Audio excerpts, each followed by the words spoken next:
cô ơi អនុស្សាវរីយ៍យើងនៅទីនោះ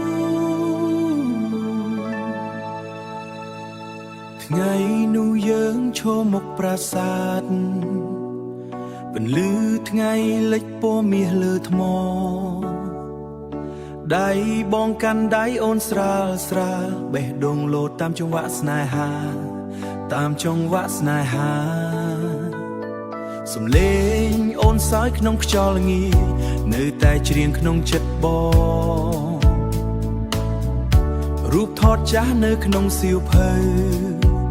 បើម្ដងណាក៏នឹកដល់អូន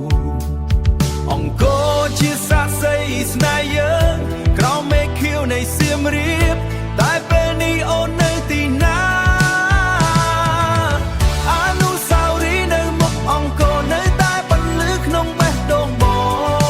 ងទោះពេលវេលាឆ្លងកាត់យូរស្នេហ៍នោះមិនដែលរលាយបង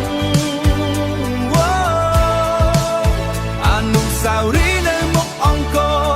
ដូចភ្លេងចាស់លេងមិនឈប់គ្រប់ជំហានដែលធ្លាប់ដើរនៅតែបន្តក្នុងសូរបិណ្ឌបង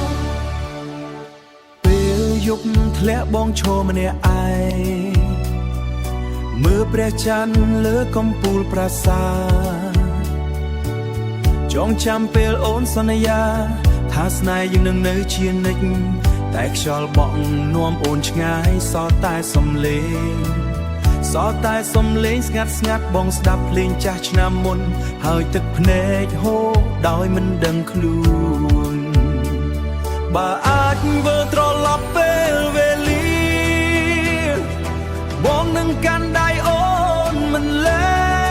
ងឲ្យអង្គរជាសាក្សីម្ដងទៀតនៃស្នេហ៍ដែលមិនចង់បាត់បង់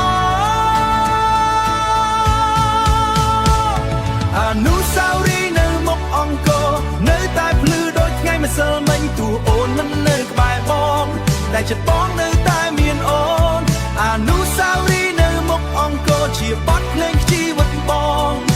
ជាបទភ្លេងក្នុងជីវិតបងអង្គរអើយសូមជួយថែរក្សាស្នេហ៍មួយនេះក្នុងអតីតកាលអង្គរអើយ